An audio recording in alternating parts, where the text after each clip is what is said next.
রাব্বুল আলামিন মানুষকে কি আমানত দিয়েছেন। পবিত্র কোরআনে রাব্বুল আলামিন ঘোষণা করেছেন, আমি পাহাড় পর্বত আসমান জমিন সবার কাছে আমানত দিলাম, কেহই আমানত গ্রহণ করল না, মানুষ উহা গ্রহণ করেছে। মানুষ কত জালেম, কত বোকা। এই আমানতটা কি আমাদের জানার প্রয়োজন আছে না নাই? এই আমানত ওই জিনিসকে বলে যা আপনার হাতে গচ্ছিত রাখা হয়েছে, আবার সেটা মালিককে ফেরত দিতে হবে। আর যে আমানতের খেয়ানতকারী সেই অপরাধী এবং সেই আল্লাহর শত্রুতে পরিণত হয়।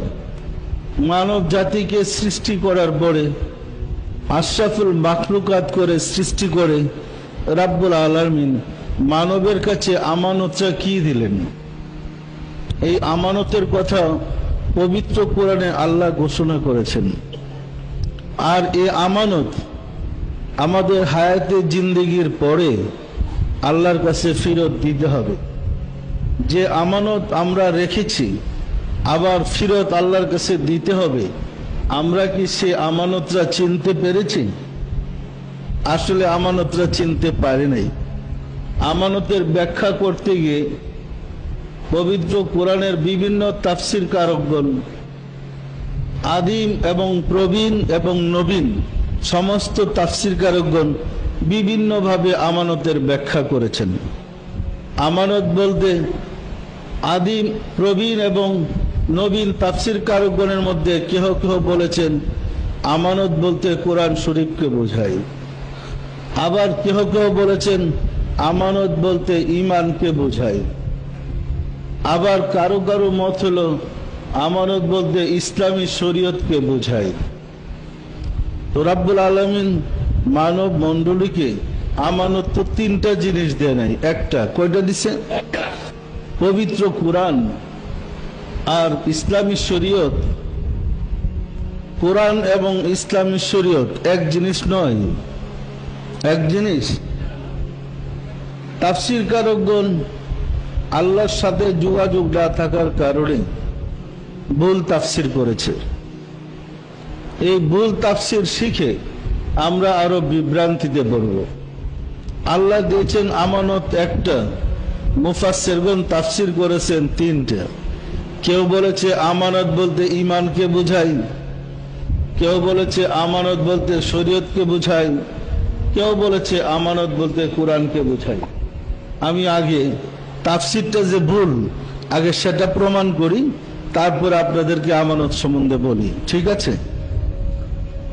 আমানত বলতে যদি কোরআন বোঝায়, আমানত দেওয়া হয়েছে আদমের জমানা থেকে মানুষকে সৃষ্টি করার পরই কোরআন অবতীর্ণ হয়েছে হযরত রাসূল পাক সাল্লাল্লাহু আলাইহি ওয়াসাল্লামের উপরে। তাহলে আমানত তো আদমের কাছে তো এই কোরআন আসে নাই। আমানত বলতে কোরআন কিভাবে হবে? কোরআন তো শেষ নবী রাসূলের কাছে আসছে। তাহলে রাসূলের আগে যত মানুষ জগতে এসেছে এদের আমানতটা কি হবে? সুতরাং আমানত বলতে কোরআনকে বোঝায় না। যারা তাফসির করেছে আমানত বলতে কোরআন, হেরা বুঝতে পারে নাই, ভুল ব্যাখ্যা করেছে। পরিষ্কার না? পরিষ্কার না? সকল মানুষের কাছে আমানতটা দিয়েছে। আমানত তো কোরআন আসছে রাসূলের কাছে, এর আগের নবীদের কাছে তো কোরআন ছিল না।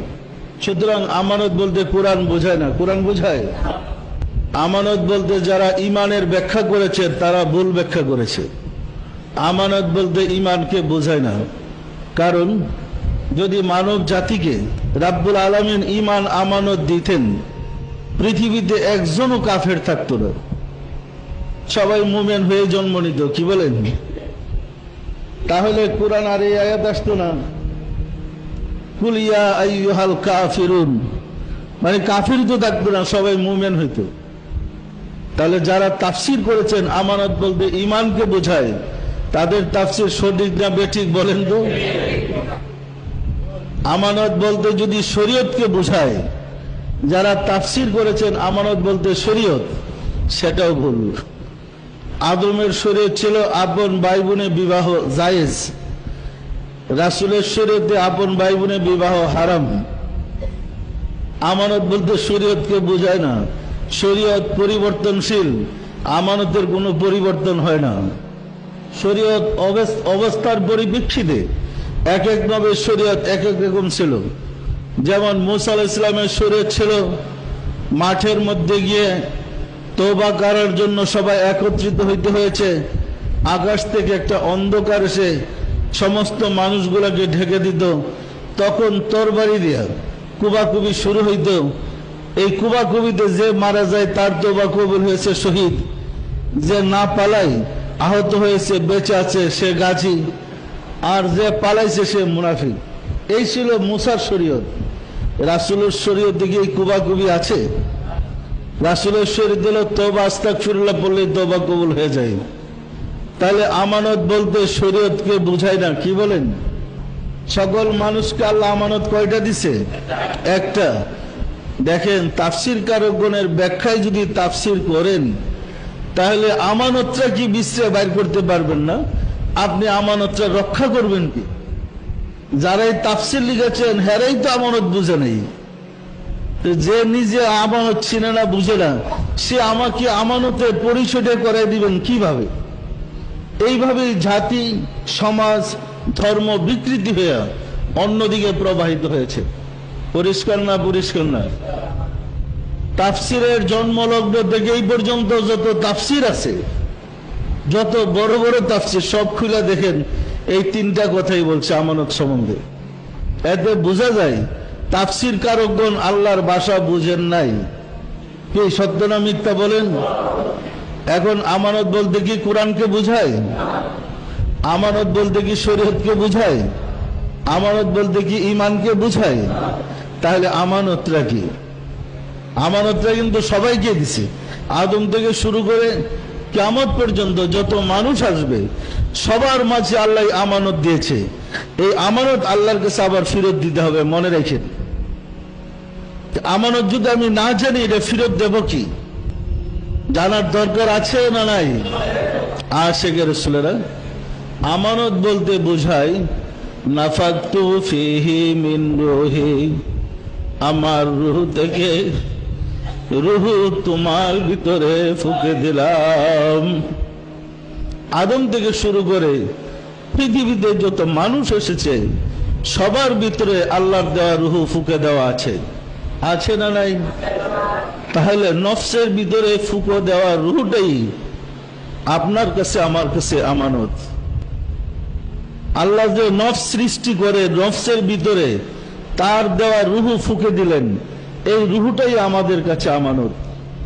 রূহ আছে বিদায় আমরা সম্মানী হয়েছি, রূহ আছে বিদায় আমাদের ইজ্জত আছে, রূহ আমাদের ভিতরে অবস্থান করছে বিদায় আমরা আল্লাহর প্রতিনিধিত্ব লাভ করেছি। এই রূহকে যদি যে অবস্থায় আমার ভিতরে আপনার ভিতরে রূহ প্রবেশ করেছে ওই পুরাপুরি অবস্থায় আল্লাহর কাছে আবার ফেরত দিতে পারেন, আপনি আমানত থেকে মুক্তি পেলেন। আর যদি রূহকে কলুষিত করে ফেলি, রূহকে দুর্বল করে ফেলি, রূহকে যদি আমি পথভ্রষ্ট করে ফেলি, তার জন্য আমাকে জবাব দিতে হবে, কৈফিয়ত দিতে হবে।